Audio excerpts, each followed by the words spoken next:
Hello.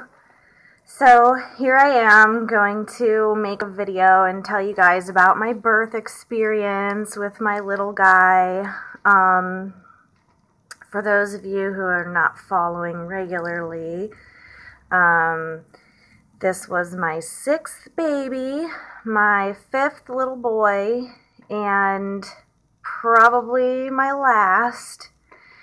So, here's how it all went down.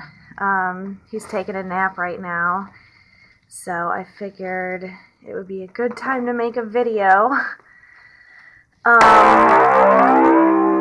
Texting. I haven't changed my ringtone in a long time. Anyway, so it was a cold, wintry day. No, it actually wasn't that cold. It was probably about 45 degrees. Beginning of December. We drove to the hospital to get induced. I got there about 9:30. They hooked me up to the Pitocin about 10:30 and just very slowly started moving along. And, you know, nothing too impressive. Getting some contractions here or there, nothing that I really needed any pain medication for, just more like uncomfortable, and that went on for a while. And then they decided to check me, and I still really wasn't that far along. I was like maybe 4 centimeters dilated. They just came in about every half hour and kicked up the dose of the Pitocin. And then after I had like a full bag of Pitocin already, they're like, well, we got to do something because this isn't kicking up. And so they decided to break my water. They broke my water. And at this point, I still didn't have any medicine or anything. I didn't even feel her break my water, which all the other times I did. Like, it didn't hurt or anything. And then more Pitocin, kicked it up a little bit, and then I'd have more contractions and more contractions, and then she comes in and she's like, oh, well, let me check you. How bad are your contractions? I'm like, they're really not that bad. She's like, well, I'm not going to bother checking you. I'm like, okay. But here, all along, I've been progressing a lot, and I just didn't know it because they said, I guess I had a high tolerance for pain or something, but I think I just wasn't really feeling much. And so, you know, normally anytime I've been in labor, it's been like, you know, your pain is on a scale of 1 to 10. You know, at first it's like a 2, and then a 4, and then a 6, and then an 8, and then a 10, and it's like maybe right around when your pain's like at a 6 or a 7, you want to get the epidural because you know it's going to get worse.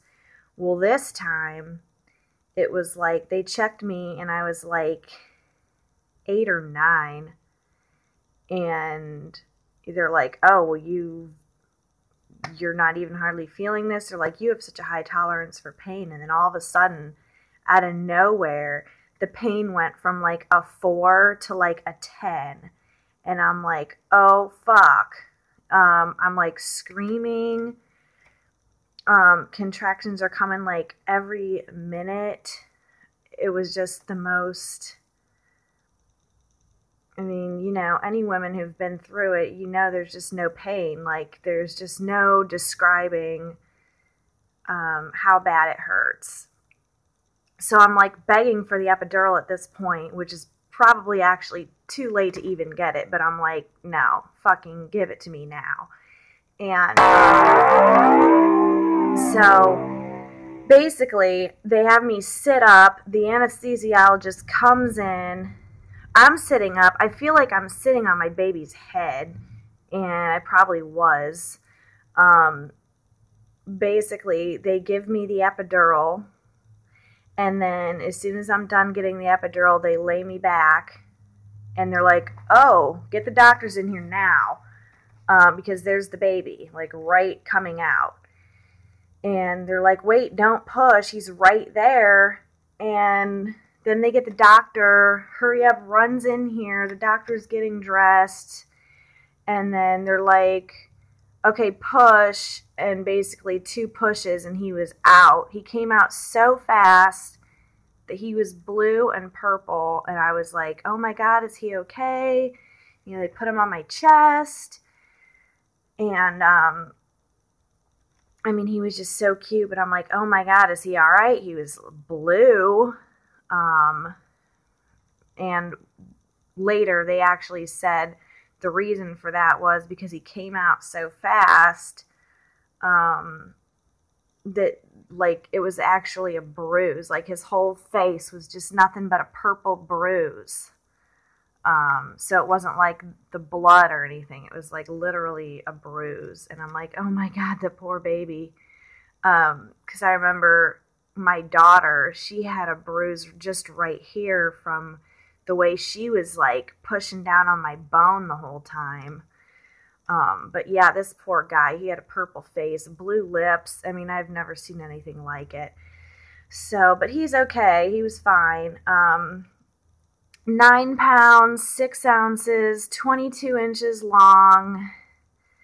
But, I mean, he was just tiny as can be, just the cutest little thing. Yeah, so then after that, you know, I was numb, luckily just in time. But, I mean, if I would have known I was going to push him out like a minute after I got that epidural, maybe I just wouldn't even have got one.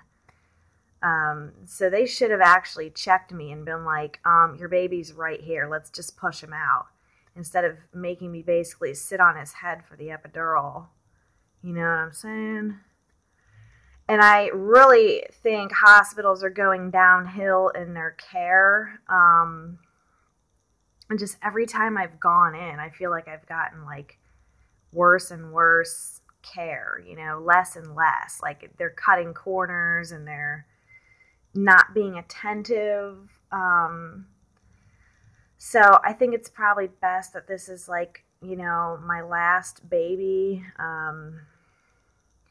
I mean, I would love to have more, but just going through the whole pregnancy and taking care of the other kids while you're pregnant, and pregnancy makes you so tired and it hurts. And I'm 33 right now. I mean, I would kind of want one more, but going through all that again, I don't think so. My husband really doesn't want any more either, so he's most likely going to be the last one unless it's a complete surprise. But yeah, like if they really did come get delivered by the stork and flew down to my doorstep, you know, with all of our genetic makeup, that would be great. I'd have 10 or 12, but yeah, this is just, what an experience, you know, and it's like, I've never actually let that pain get that far before, because all my other birth experiences, I've gotten the epidural by the time I was like 5 centimeters along, and, you know, it was like mildly hurting, but like pretty bad. I mean, but this went like off the charts, like excruciating, like with no warning. So that's the first time I've actually, you know, felt all that. But like, I don't know how these women do it with no epidural. I mean, I guess I basically did right up until the last minute, and I probably just shouldn't even have gotten one. But I mean, that little bit of relief for that like 2 minutes was like, whew, I needed it. Tell you what. But yeah, so he's like 4 weeks and a day now. So I've been feeling pretty good, but we'll make another video about that. So yeah, that was my birth experience, and I've lived to tell about it. So thanks for watching, everyone, and have a great day.